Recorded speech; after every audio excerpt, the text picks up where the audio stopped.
प्रदेश के निकाय चुनाव में एंट्री के बाद असदुद्दीन ओवैसी पूरे फॉर्म में नजर आ रहे हैं। ओवैसी की पार्टी एआईएमआईएम के कई उम्मीदवार प्रदेश के कई शहरों में चुनावी मैदान में हैं। उनके चुनाव प्रचार में ओवैसी पसीना बहाते हुए नजर आ रहे हैं और आखिर मध्य प्रदेश में चुनाव लड़ने के पीछे उनका मकसद क्या है, इसका जवाब खुद ओवैसी ने दिया है। ओवैसी के मुताबिक उनकी पार्टी का चुनाव लड़ने का एक ही मकसद है, हिस्सेदारी। मतलब ये कि उनकी पार्टी के लिए समुदाय विशेष की हिस्सेदारी अहम है, ना कि चुनाव जीतना या फिर सरकार बनना।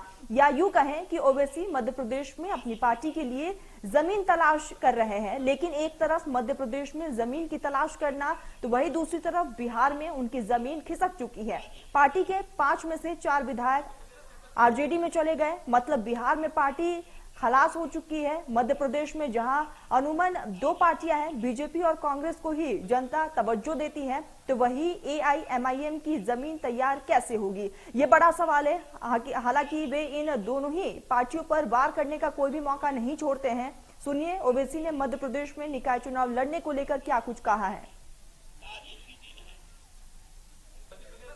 नहीं, हम अपना एक मुकाम पैदा करना चाह रहे हैं। हाँ, भाजपा से भी लड़ाई क्यों नहीं है? बोलने के लिए तो बहुत है। इनको डर इस बात का है कि देश का मुसलमान अगर पॉलिटिकल लीडरशिप और पॉलिटिकल रिप्रेजेंटेशन की हिस्सेदारी की बात समझ लेगा तो इनकी जो बची कुची राजनीति वो भी खत्म हो जाएगी। इसीलिए आज आप देखते हैं कि कांग्रेस पार्टी का इतना बुरा हाल है कि इनके बहुत बड़े नेता जब दिल्ली में ईडी उनको बुलाती है तो 100 लोग को जमा नहीं कर पाते, रोड पे लोग 100 लोग को जमा नहीं कर पाते। ये इनका हाल है। मतलब आप जो है कांग्रेस की वोट काट रहे हैं। प्रदेश का जैसा नेचर है मध्य प्रदेश में, इसके पहले भी समाजवादी पार्टी, बहुजन समाज पार्टी, गोंडवाना गणतंत्र पार्टी, ऐसी अनेक पार्टियों ने प्रयत्न किया है, लेकिन तीसरा दल कोई ज्यादा समय टिक नहीं पाया है, चल नहीं पाया है। वो भी आए, भाग्य आजमाए, स्वागत है उनका, लेकिन मध्य प्रदेश शांति का टापू है। यहाँ सौहार्दपूर्ण वातावरण में चुनाव होते हैं, भाईचारे के साथ चुनाव होते हैं।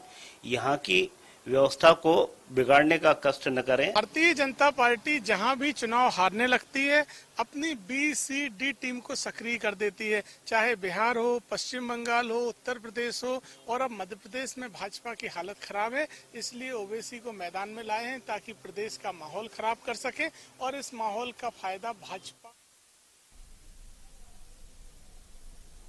तो मध्य प्रदेश में जमीन तलाश रहे हैं असदुद्दीन ओवैसी। एआईएमआईएम के चीफ असदुद्दीन ओवैसी ने कहा है कि जीतना मकसद नहीं है, जमीन तलाशना। लेकिन वहीं अगर बिहार की स्थिति की बात की जाए तो बिहार में जिस तरीके से एआईएमआईएम की स्थिति है, क्योंकि कई ऐसे नेता हैं जो आरएलडी में शामिल हो चुके हैं, और आपको बता दें कि मध्य प्रदेश में जमीनी स्तर पर खुद असदुद्दीन ओवैसी उतरे हुए जनता से मुलाकात कर रहे हैं और अपने प्रत्याशी के पक्ष में जनता से वोट की अपील भी कर रहे हैं। लेकिन मीडिया से मुखातिब होते हुए उन्होंने साफ तौर पर कहा कि जीतना मेरा मकसद नहीं है, बस हम जमीन को तलाश रहे हैं, जनता के बीच है। लेकिन वही बिहार की स्थिति बद से बदतर हो चुकी है। बिहार में उनके 5 में से 4 विधायक जो है आरजेडी में शामिल हो चुके हैं। तो मध्य प्रदेश में जमीन की तलाश है, तो वही बिहार की बात की जाए तो बिहार में स्थिति बिल्कुल खल्लास हो चुकी है।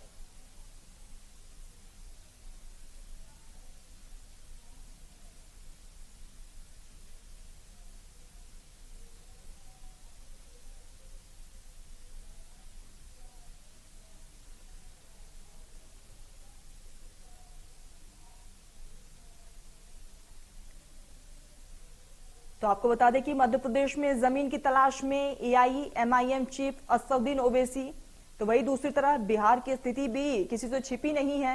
आपको बता दें कि जिस तरीके से बिहार में आरजेडी के एआईएमआईएम के 5 में से 4 विधायक हो चुके हैं। तो हमारे साथ हमारे सहयोगी कुलभूषण जुड़ चुके हैं। कुलभूषण, असदुद्दीन ओवैसी किस तरह की राजनीति कर रहे हैं, क्योंकि उनको जीत से कोई मतलब नहीं है, बस अब वो जमीन तलाश रहे हैं।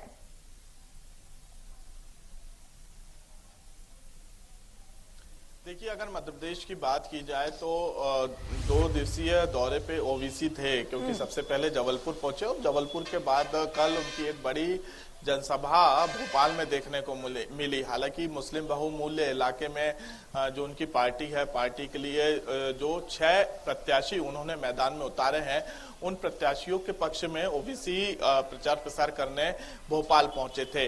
लेकिन इस बीच उन्होंने जो अपने बयान दिए, कहीं ना कहीं कांग्रेस के प्रदेश अध्यक्ष कमलनाथ को घेरते हुए नजर आए, मुख्यमंत्री शिवराज सिंह चौहान को घेरते हुए नजर आए। तो स्वाभाविक सी बात है, कहीं ना कहीं ओवैसी जो है अपनी जमीन तलाशते हुए नजर आ रहे हैं।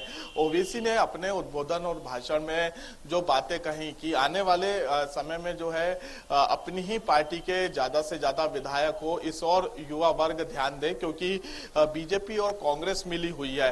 हालांकि जब इस विषय पर हमने बीजेपी और कांग्रेस से चर्चा की तो उनका साफ तौर पे यही कहना है कि उनका कोई अस्तित्व नहीं है और ओवैसी जो है वो हिंदू मुस्लिम की राजनीति करते हैं और धर्मों को डिवाइड करने की कोशिश करते हैं। अब ऐसी स्थिति में देखने वाली बात होगी, क्योंकि कल ओवैसी की जनसभा में जो तस्वीरें देखने को मिली, जो उनकी पार्टी का एक बैनर और पोस्टर लगा हुआ था, उस पर मिशन मध्य प्रदेश लिखा हुआ था। तो स्वाभाविक सी बात है, नगरीय निकाय चुनाव में जहां 6 प्रत्याशियों को मुस्लिम बहुमूल्य इलाके में उतारा गया है, इसके साथ ही 2023 में भी जो है अगर विपक्ष की बात की जाए तो विपक्ष जो एआईएमआईएम को बी पार्टी के तौर पर देख रही है।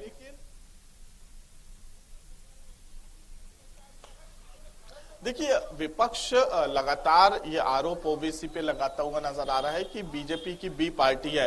लेकिन हमने जो बात कही कि अपनी जमीन तलाशने की, क्योंकि ओबीसी सिर्फ अपने प्रत्याशी उसी इलाके में उतारते हैं जहां पर मुस्लिम वोट बैंक सबसे अधिक है। जो 6 वार्ड की हम चर्चा कर रहे थे, उन 6 वार्ड में अभी तक जो है कांग्रेस के प्रत्याशी जीतते हुए नजर आते थे, क्योंकि एक बड़ा वोट बैंक जो है मुस्लिम समुदाय का वो कांग्रेस को वोट देता है। लेकिन अब ओवैसी जो है कांग्रेस के खिलाफ ही प्रचार कर रहे हैं, तो ये वोट जो है वो डिवाइडेड हो सकते हैं और इसका खामियाजा सीधे तौर पे जो है कांग्रेस को भुगतना पड़ सकता है, क्योंकि सिर्फ मुस्लिम बहुमूल्य इलाका है, यहाँ पर एक तरफा जो वोट है वो बीजेपी पार्टी के खिलाफ वोट होते हैं। ऐसी स्थिति में अब यहाँ पे कह सकते हैं कि जब कांग्रेस के वोट डिवाइड होंगे तो इसका सीधा नुकसान जो है कांग्रेस पार्टी को ही उठाना पड़ेगा।